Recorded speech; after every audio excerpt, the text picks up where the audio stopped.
Nah, kalau likuiditas ini, maksudnya ini likuiditas.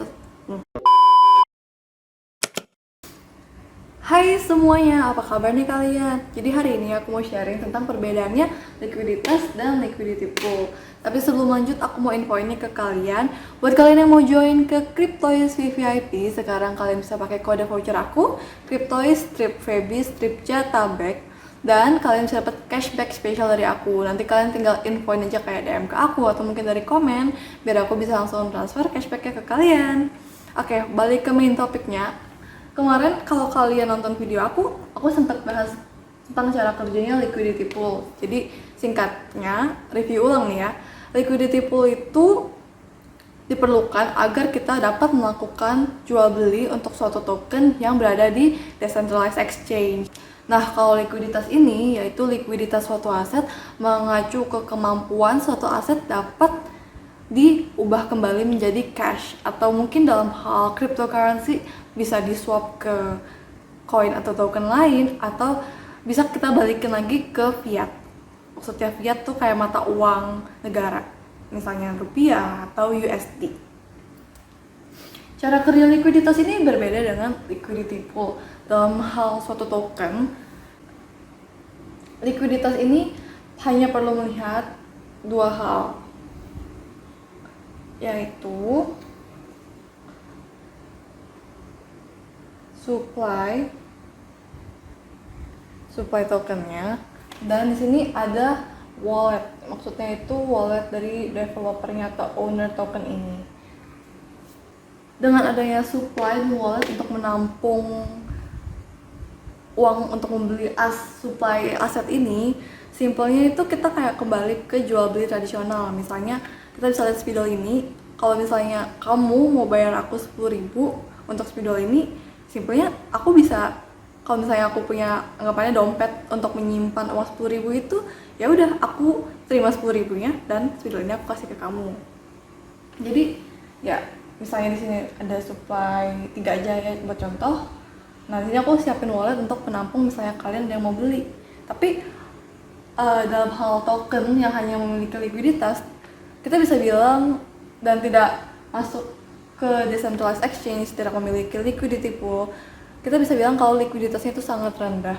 Jadi sesimpel, walaupun aku mau bayar, misalnya mau beli token, bisa aku transfer sejumlah sekian jumlah BNB, ya udah aku bisa dapetin si token ini dari supply-nya gitu. Jadi dia basically cuma transfer dari suatu wallet address ke wallet address yang lain.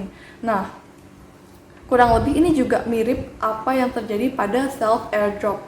Jadi self airdrop itu sangat mudah dilakukan. Kenapa? Karena yang diperlukan hanyalah supply. Self airdrop itu basically, mungkin aku kurang mendalami ya, belum mendalami bagaimana cara kerjanya self airdrop, tapi simpelnya sebenarnya supply yang ada dalam suatu wallet ini cuma dipindah tangankan aja ke wallet lain, dikeluarkan misalnya ke wallet kamu gitu. Tapi dia sebenarnya memiliki likuiditas yang sangat rendah, karena token ini bahkan kita belum tahu kegunaannya apa, apakah ada yang tertarik, apakah dia punya value. Nah, di sini aku juga sedikit membahas kenapa kalian juga jangan sembarangan ikutan airdrop. Maksudnya self airdrop di sini.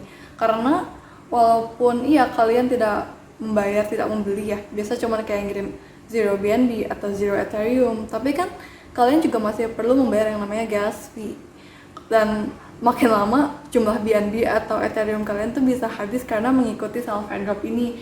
Aku sering banget nemuin informasi terkait self airdrop yang bisa dapat sekian juta token yang tidak aku ketahui, gak jelas.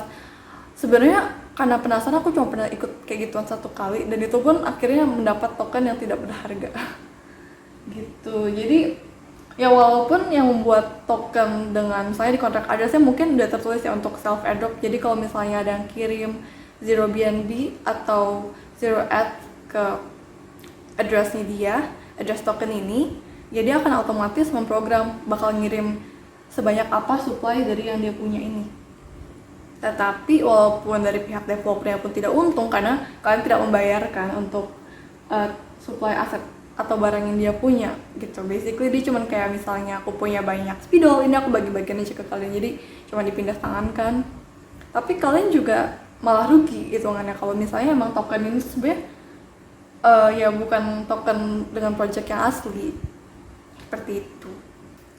Nah, terkait self airdrop ini, salah satu kenalan aku pernah mencoba mengirim bukan 0 BNB.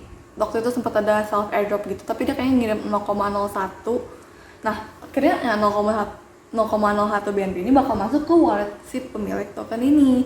Ya, memang sih dia akhirnya mendapat jumlah token yang lebih banyak. Tetapi kalau memang token ini tuh tidak memiliki project yang real, artinya dia juga rugi dong hitungannya.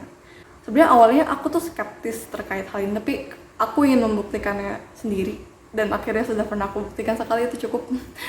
Ya mungkin selanjutnya ada kemungkinan self airdrop itu suatu project yang real, tetapi mungkin butuh di research terlebih dahulu begitu. Jadi mungkin di sini sekalian aku mau warning ke kalian agar tidak sembarangan ikut self airdrop, biar kalian juga tidak menghabiskan saldo BNB atau Ethereum kalian untuk gas fee self airdrop ini. Sekian dari video aku, semoga ini bermanfaat. Sampai jumpa.